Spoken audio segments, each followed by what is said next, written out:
On today's Locked On Texans podcast, Cody and I look at contract restructurings for the Houston Texans that can help them out this season. Is it smart or is it not? What we open up today's show looking at is the cap space an illusion for this team. You are Locked On Texans, your daily Houston Texans podcast, part of the Locked On Podcast Network, your team every day.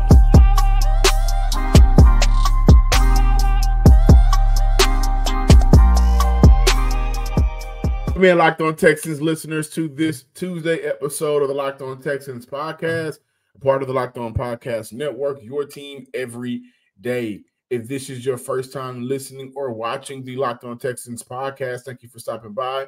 Please be sure to subscribe, like, and comment to the Locked On Texans podcast on YouTube and wherever you get your podcasts. If this is your second time, third time, fourth time, if you are one of our returning listeners, thank you for stopping back and checking us out for another episode as Cody and I continue to talk Texans here on this Tuesday. I'm your Texans football analyst, Johnson Sports Guy Hickman. On the other side of the screen, as always, Texans credentialed media member, Sports Illustrated's own Cody Davis. We've got a couple of things to look at today, guys. Cody, I can't wait for this conversation.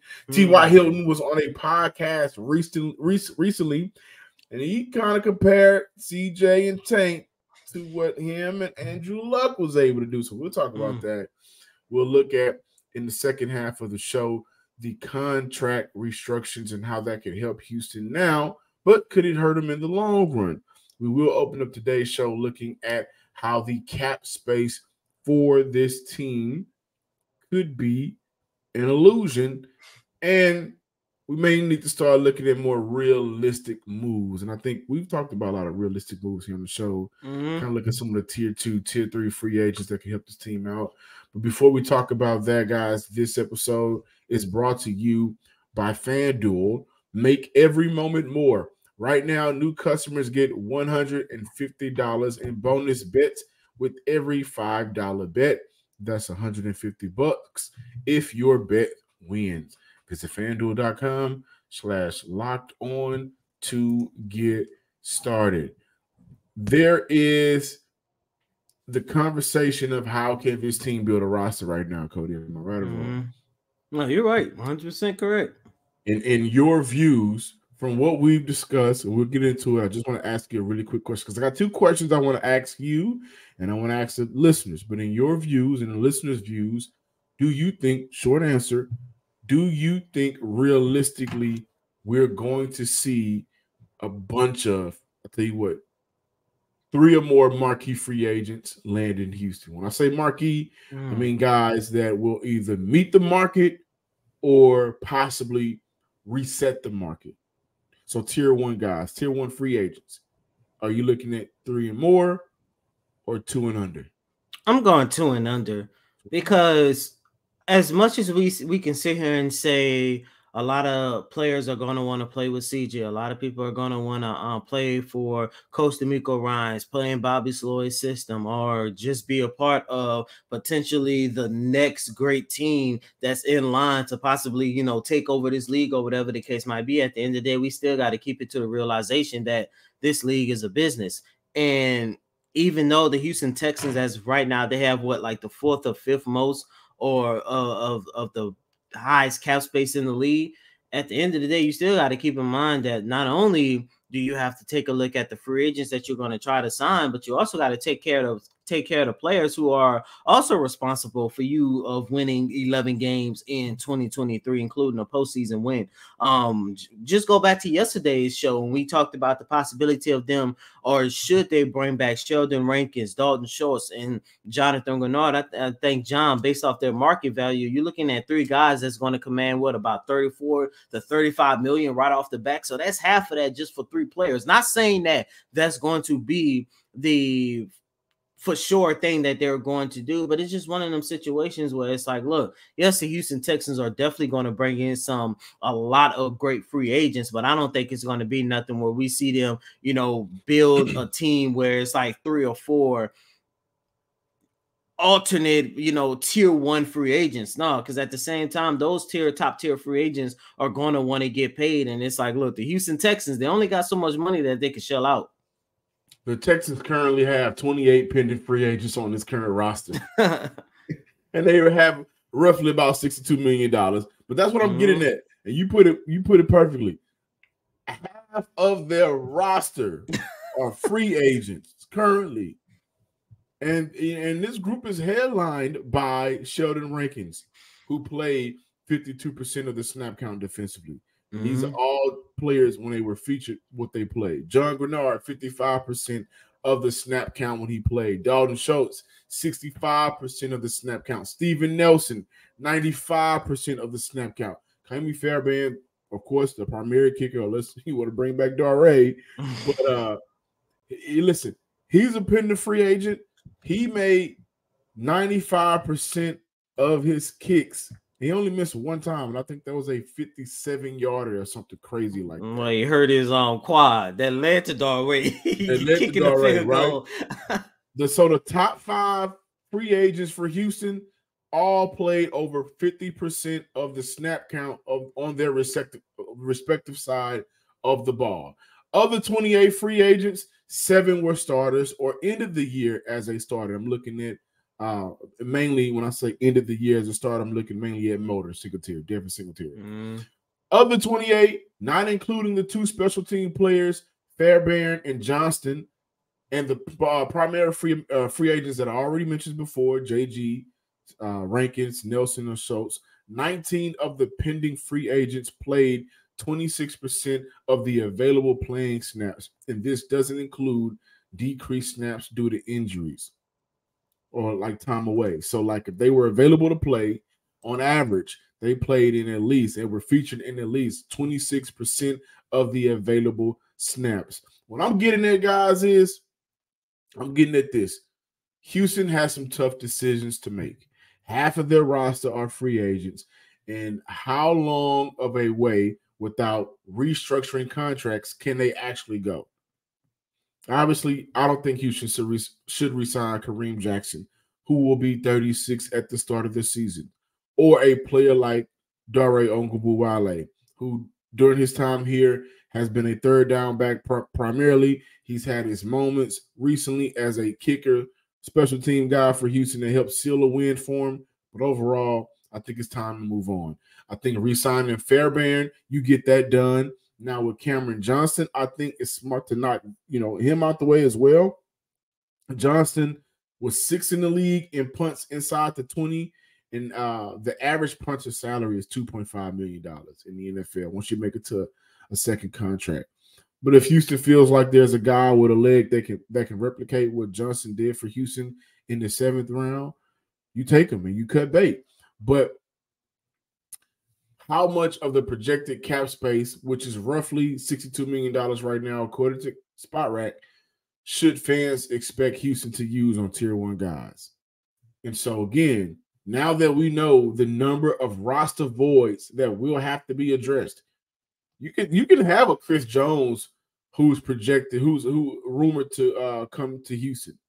There was a report over the weekend. I think that was from Bleacher Report. Chris Jones in Houston is a match. You can sign a Josh Allen if you move on from Jonathan Grenard, but you'll be paying more. You can look at aiming at Saquon Barkley, who betting odds right now he'll land in Houston. You can do all of that, but once you knock out those guys, you still have 20 other positions that need to be filled. When you have a season like you have, you build off that. Of course, you need a good draft, right? You're going to have to address needs in the NFL draft. But how much of that money do you realistically think before contract restructures, which we'll get into, can Houston really bring in more than 2 impactful players, tier 1 guys? And I think we need to start looking at some of the Curtis Samuels of the world. We need to start looking at whether it makes sense to let a player walk. Like, okay, Schultz, like I mentioned on the show when we talked about him, there's mutual interest. But if it's at a cost that we just can't afford right now because we have other needs, thank you for your needs. We'll address it elsewhere. And this isn't a good necessarily free agent class of tight ends. He is probably headlining the group of tight ends in free agency. The tight end group in the draft probably isn't the greatest, but again, I think when you look at Brevin Jordan, he helps add to what Houston can be in that group, can have in that group. But when you start looking at how things match up, you may have to look at moving on from rankings. Or maybe you could trade some of these guys like Malik Collins. We'll get into that with this restriction, but maybe you could trade, save money that way, and it'll come back and you'll have more money to spend elsewhere. But overall, with the amount of needs, because Nick Caserio has signed a lot of 1 year, 2 year deals, and those contracts are up, they're going to have too many needs. They're going to have too many bodies that they're going to have to replace or bring back to be a full team to realistically expect more guys. And that's why I think Cody and I both looked at the cap space and thought to ourselves, it could possibly be an illusion because a lot of people at one point were expecting every marquee name. We can get this guy. We can get T. Higgins. We can get Chris Jones. We can get Mabuke from the Ravens. We can get a lot of these guys. But yeah, after that, who's going to be playing alongside them? Exactly. And John, really quick to your point, another one I'm looking at this is, outside of running back, I mean, you can make an argument that the Houston Texans really do not have to go out and spend all this money for a top tier free agent because you already have your top tier players already in house, i.e., the wide receiving position. Like, of course, at the start of the season, we was like, okay, let's start looking at this wide receiving class and see who we could sign in free agency. That was before the start of the 2023 season. Now, you look at it from a standpoint, you not only have, wide receiver 1 and Nico Collins, but he's basically tied with Tate Dale. So it's like the emergence of those two guys. You don't have to go out and shell about $25 million to get Mike Evans in. Yes, Mike Evans is a phenomenal player, but you don't have to do that. Then to your point, John, that is going to give you an opportunity to go out there and get somebody like a Curtis Samuel, who is going to be perfect as your quote unquote wide receiver number 3. When he needs to step up, he can be a reliable option. So, regardless of how much money the Texans have, I still believe they are in a very good place to just build off of the success. But it's going to be more important, 1, be smart with their money, but 2, and most importantly, make sure you have as much depth as possible, because I do believe that is one of, if not the number one thing that hurt the Texans in 2023. Absolutely. Let's kind of carry this conversation over a little bit to the contract restructuring conversation before we get into that, because I think there's also another side of what we need to look at. So I'll bring that up when we come back. But guys, first, I can't wait to talk to you about DoorDash. I know the NFL season is over, but I think the basketball season will get hot. We got All-Star break around the corner, dunk contest, 3-point shootout, and of course the All-Star game. And when you get to a spot on the couch where you're comfortable and don't really necessarily feel like moving, but you still got to eat, your stomach is growling, and you know that you want what you want from your favorite restaurant and you're ready to go, DoorDash is the place for you to hit up right on your phone. Super easy. Just download the app, whatever watch party or any party you've got coming up, get everything delivered with DoorDash. You want dinner for tonight, groceries for the week, or just a consolation prize for your sad friends that, maybe San Fran fans, or it could be New York Knicks fans that are mad at the refs, and you just want to send them something sweet to kind of help them get over their day. You can get it all on DoorDash. DoorDash, your door to more. Head to DoorDash, the app, to get everything you need delivered.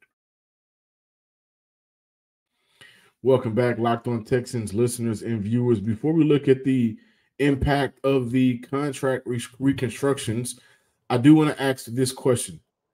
What side of the ball would you presume Houston is going to spend more money on? Terms of?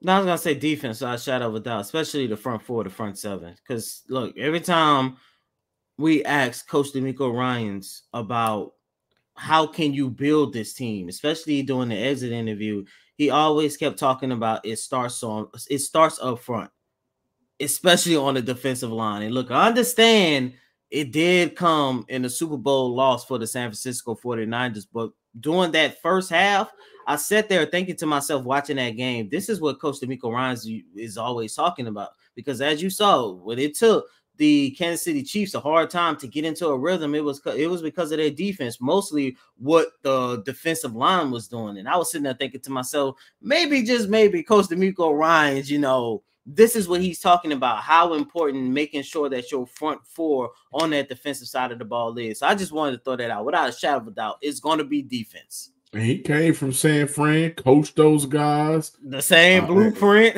just like in New York. Right, and just like in New York with Robert Saleh.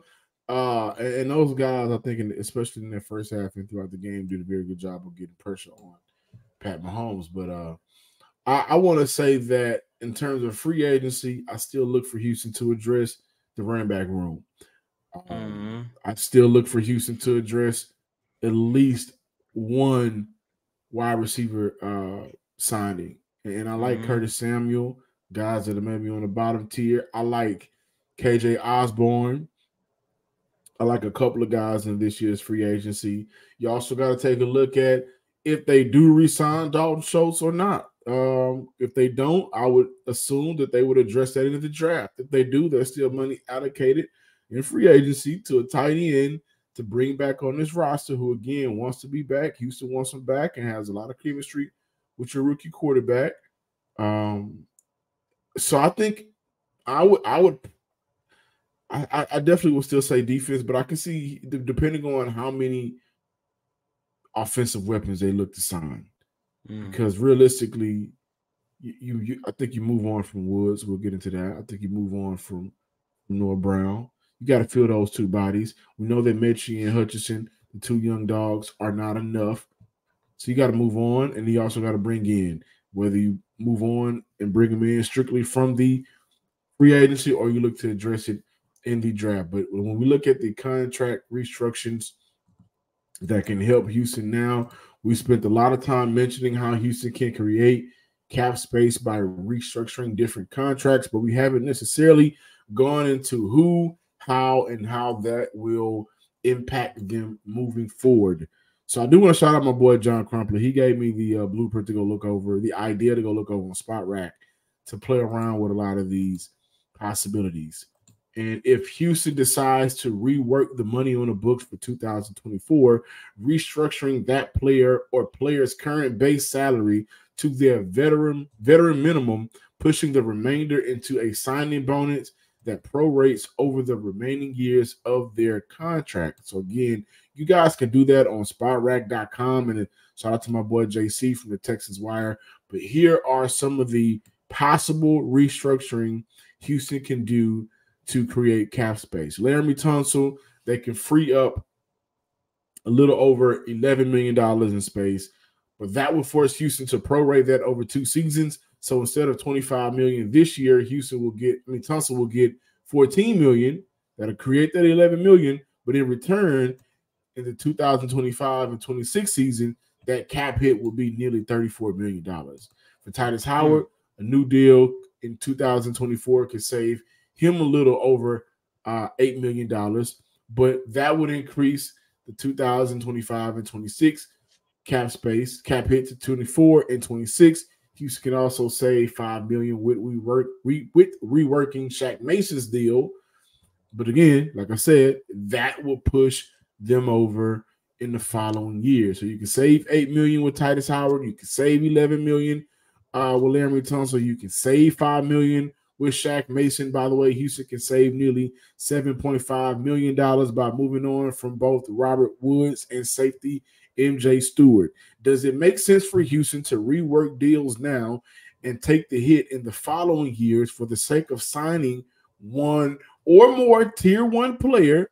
Or financially, does it make more sense to really assess the current roster, prioritize depth, and realistically have a free agency that ends with 2 splash signings?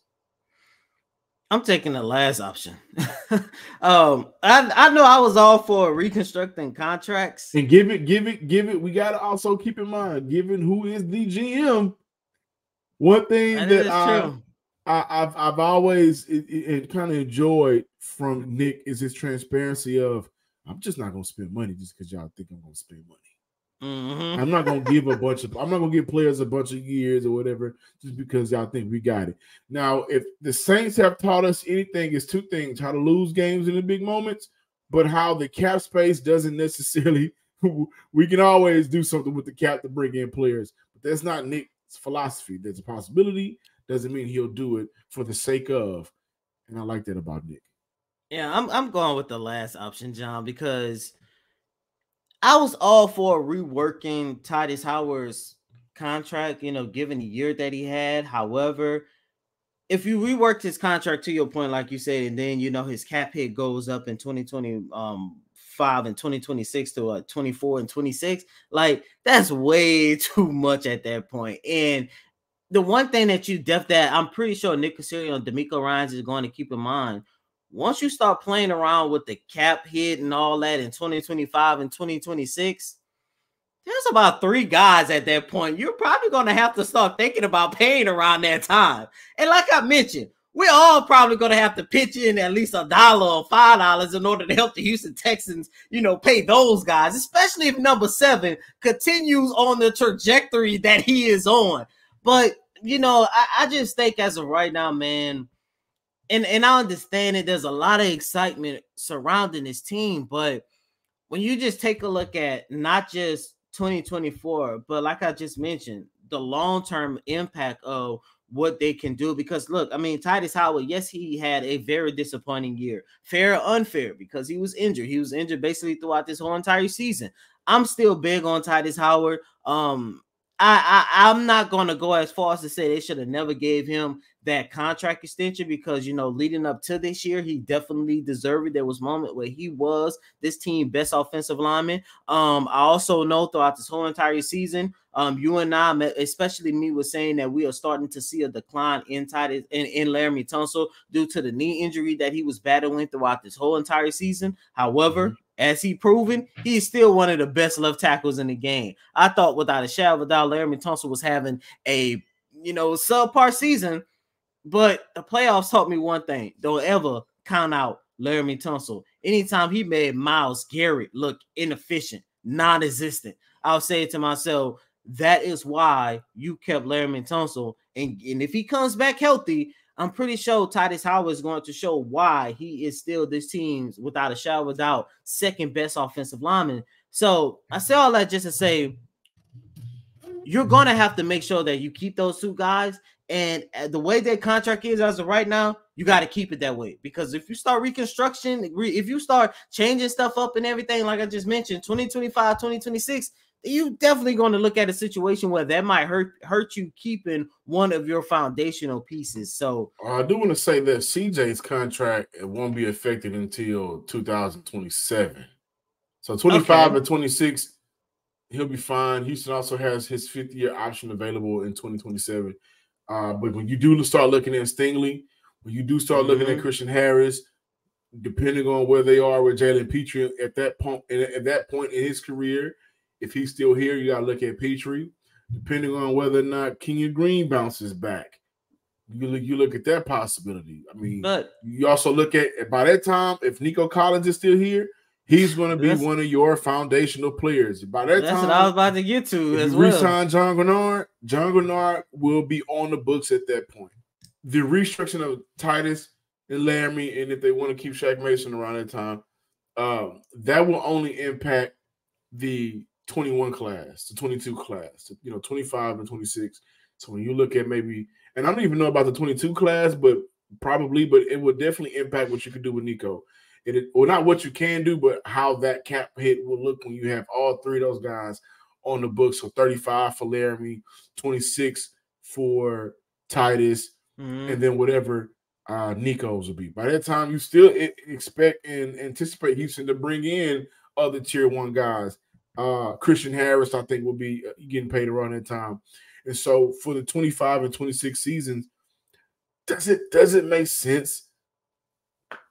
If I could say something, I think of the 3 guys that I named, because you can still clear 7.5 by moving on from Woods and MJ Stewart.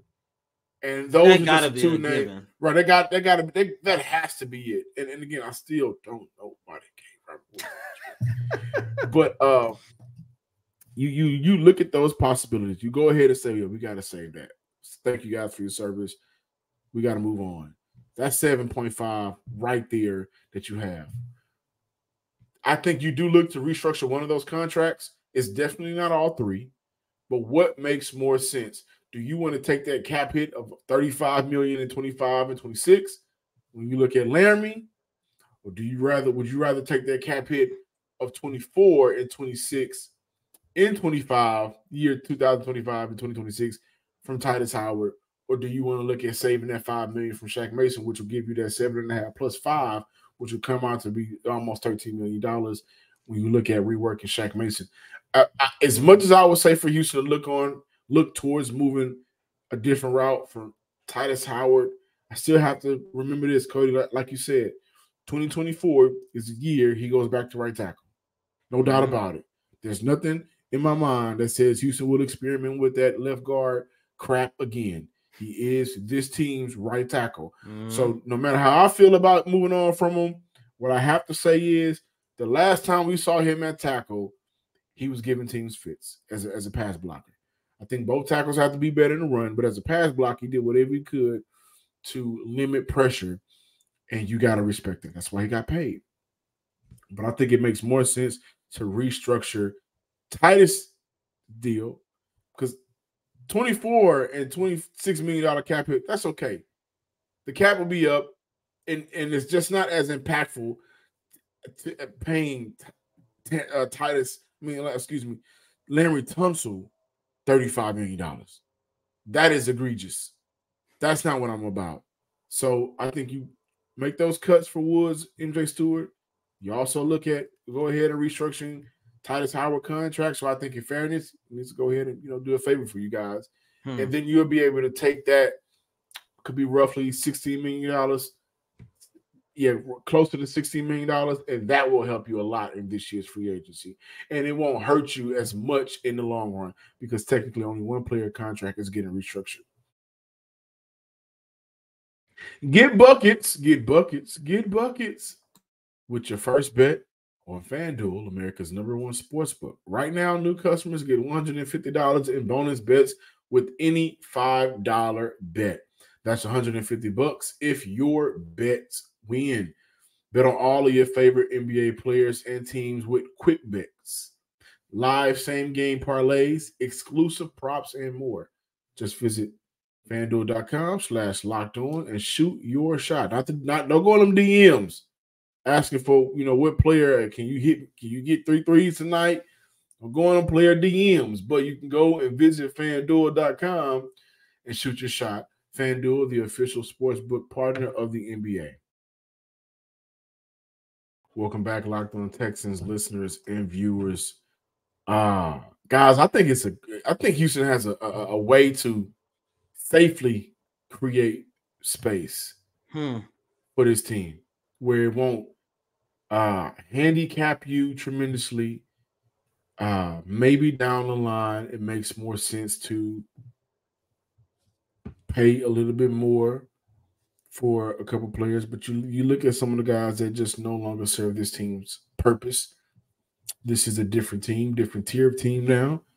And for those players that were brought in during those hard seasons where we just need a body, thank you. But it's time to move on. The expectations are different, and so the decisions will be different. The expectations are higher, so the decisions will be tougher. And I think that's where Houston is right now. But when we look at some of the fun things, T.Y. on the podcast talking about, and by the way, T.Y., there was a running joke that T.Y. just owned the NRG because every time he steps foot in that stadium, he dogged the defense. But he said that Tank Dell and C.J. Stroud reminds him of himself and Andrew Luck. Now, that could be scary for the Jags, the Colts. It's a little bit payback for the Colts and the Titans. I think that's a great comparison.